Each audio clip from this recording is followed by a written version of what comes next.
Jogos de temor. O burburinho original entre as mulheres na manosfera sobre o temor se deu por causa de um post sobre incutir uma sensação de temor em uma mulher, a fim de ajudar a manter o controle da moldura consistente em um relacionamento. Naturalmente, a resposta incondicionada das mulheres a esta afirmação evidente de controle foi demonizar toda a ideia de temor. Quando você pensa sobre isso, temor, como proposto, é realmente um modo de conceituar o resultado potencial de perder a intimidade de um parceiro e os danos, emocional, financeira, familiar, pessoal, etc., resultantes dessa perda. Uma declaração tão aberta sobre promover uma sensação de medo evoca imagens melodramáticas de homens diabólicos chantageando suas mulheres em escravidão emocional a seus caprichos possessivos e inseguros. Eu acho que o que está perdido no meio de todo esse sensacionalismo sobre o temor, um termo muito fraco para o conceito, é a aplicabilidade que o temor tem em um escopo muito mais amplo, e particularmente para as mulheres, do que a caracterização excessivamente dramática do conceito quando os homens discutem abertamente sobre usá-lo eles mesmos. Faces do temor. Eu tenho um bom amigo, John, que acabou de completar 37 anos. Eu amo o cara, mas o John não é muito interessante. Quando tinha por volta de 30 anos, ele essencialmente desistiu de si mesmo. Ele se casou muito jovem, fazendo a coisa certa após uma gravidez acidental, e de um ponto de vista pessoal, esse foi o fim da sua janela de oportunidades para explorar quaisquer outras opções que ele possa ter tido. A sua mulher também se descuidou de si mesma após a segunda gravidez, se transformando em uma bola de praia, e ele a seguiu nesse caminho. Na verdade, não demoraria muito para que ele voltasse a ficar em forma, mas ele não tem vontade de fazer isso. Depois de detalhar a situação de John, você poderia pensar que ele seria o último candidato a participar de qualquer coisa parecida com uma manipulação de temor em um relacionamento, e você estaria certo, mas ele, e caras como ele, são muitas vezes os participantes inconscientes nos jogos de temor das suas esposas ou namoradas. Embora John não vá atrair espontaneamente as mulheres nem com sua aparência, nem devido a seu alinhamento total ao jogo, ele é um provedor excepcional para sua família. Ele se sacrifica regularmente como um jegue em seu emprego como programador, e é o único sustento da família, fundando solitariamente os estudos de sua esposa. Além disso, ele é um pai e marido muito atencioso, e também faz alguns trabalhos braçais e casa.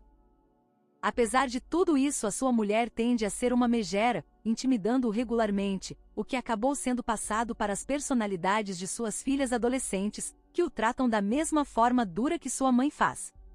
No entanto, apesar de todo o escárnio passivo-agressivo, a esposa de John é facilmente uma das mulheres mais possessivas que eu já conheci. Ela literalmente vive em um constante estado de vigilância quanto ao paradeiro dele. Ela o liga para verificar se ele está onde ele diz que está, e continuamente suspeita que ele tenha ido a algum clube de strip, o que, pelo meu conhecimento, ele nunca entrou na vida ou está se relacionando com outra mulher. Isso chegou ao ponto de ser cômico, ao pensar que ela teria alguma preocupação de que ele possa ser arrebatado por uma mulher melhor, mas aí está. A ansiedade de competição temida provocando inquietação em uma mulher, apesar da baixa autoestima, de uma possibilidade que realisticamente nunca ocorrerá. Eu não posso competir com aquilo. Algumas das mulheres mais neuroticamente possessivas que eu já conheci foram as namoradas e esposas de fisiculturistas amadores. A maioria dessas meninas tinha que quer ser muito autoconfiantes, ou elas recorriam a táticas de controle e possessividade devido ao lembrete constante do quão desejados seus homens eram por outras mulheres. Elas tinham o amor e o desejo de homens de elite fisicamente falando, mas isso ainda não era o suficiente para acalmar esse sentimento inato de temor. O blogueiro da manosfera Daurok já escreveu bastante sobre a noção feminizada de que um homem utilizar pornografia é confundido com adultério por suas esposas. Sem mencionar o impulso constante em patologizar a resposta sexual masculina, esta é uma saída fácil para mulheres que seguem o roteiro de comer, rezar, amar, querendo sair de um casamento com dinheiro e prêmios. No entanto, o ponto fundamental dessa situação, muitas vezes exagerada, é a incapacidade da esposa de competir com o ideal de perfeição física e acrobacias sexuais com as quais nenhuma mulher normal jamais poderia se sentir confortável da estrela pornô. Considerando a enorme variedade de apetites sexuais dos homens, isso é ridículo na superfície, mas é ilustrativo da predominância que o temor desempenha na psique das mulheres. Não importa o que as indicações de seus apetites sexuais são, ela se sente inadequada nessa competição e teme uma perda de intimidade. Jogos de temor. Eu recebo muita hostilidade da Femosfera por sugerir que um homem estimule diretamente a ansiedade de competição em sua RLP, mas a razão subjacente para esse veneno é uma condição pré-existente de temor nas mulheres que mal pode ser tolerada quando está sob a superfície, muito menos quando está exposta. O temor, nesse contexto, é um medo inato da perda de segurança que se intensifica à medida que a mulher avança após alcançar o muro, e com sua capacidade decrescente de restabelecer a segurança do aprovisionamento com um novo parceiro. Na verdade, é exatamente esse temor que é a raiz das leis ginocêntricas que premiam mulheres em dinheiro e prêmios em um acordo de divórcio. Tão poderoso é esse medo que garantias legais precisaram ser instituídas para dar conta da capacidade diminuída de uma mulher de garantir o aprovisionamento a longo prazo após um casamento fracassado, atingir o muro, após a gravidez, etc. Medo, por falta de um termo melhor, é uma condição feminina. Embora eu tenha sugerido casualmente retornar os flertes de outras mulheres como um meio de amplificar o desejo e ilustrar a prova social, esse não é o único, ou o melhor, meio de estimular a ansiedade da competição. Flertes abertos são um meio direto de alimentar essa ansiedade, mas muitas vezes tudo o que é preciso é uma mudança sutil em uma rotina previsível para acionar essa imaginação. A ideia não é incutir e sustentar um terror constante do medo da perda, mas de forma encoberta e sutil, demonstrar maior valor, especialmente quando a atenção de uma mulher está se desviando para uma familiaridade confortável e rotineira, e ela começa a buscar indignação e drama de outras fontes. Às vezes, tudo o que é necessário para provocar a imaginação é ir à academia, vestir-se melhor, receber um aumento, viajar para o trabalho, mudar sua rotina, adotar uma mentalidade de jogo, sair com um novo, ou velho, amigo, ser arrogante e engraçado com ela, arriscar ofender suas sensibilidades.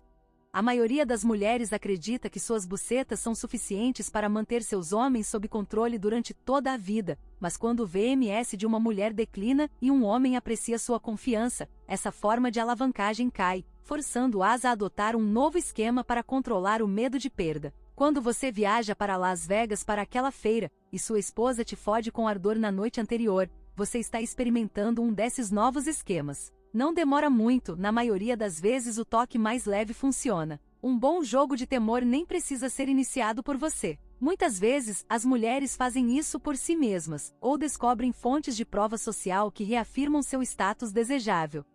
À luz desse medo ambiental de perda que as mulheres procuram evitar, pode-se ser tentado a usar uma abordagem mais compreensiva para acalmar os medos de uma mulher. Isso não vale a pena mencionar aqui, já que esse é geralmente o método que a maioria dos homens usa intuitivamente em seus RLP, uma garantia constante de amor e devoção para acalmar seus medos. Caras como meu amigo John segue uma estratégia perpétua de apaziguamento, apesar de seus próprios interesses. Vamos deixar claro, a grande maioria das mulheres está segura o suficiente para não permitir que essa condição as atinja, e é nos casos extremos que eu usei acima que o verdadeiro neuroticismo floresce. Ao contrário da crença popular, eu não sou um defensor das metodologias de jogo da tríade negra. Não porque eu acho que elas são ineficazes, mas porque, com a arte certa do jogo, eles nem são necessários. Somente em casos extremos, as artes das trevas devem ser empregadas, e se uma situação exigir seu uso, é importante que um indivíduo compreenda que uma linha foi cruzada com uma mulher que precisou seu uso.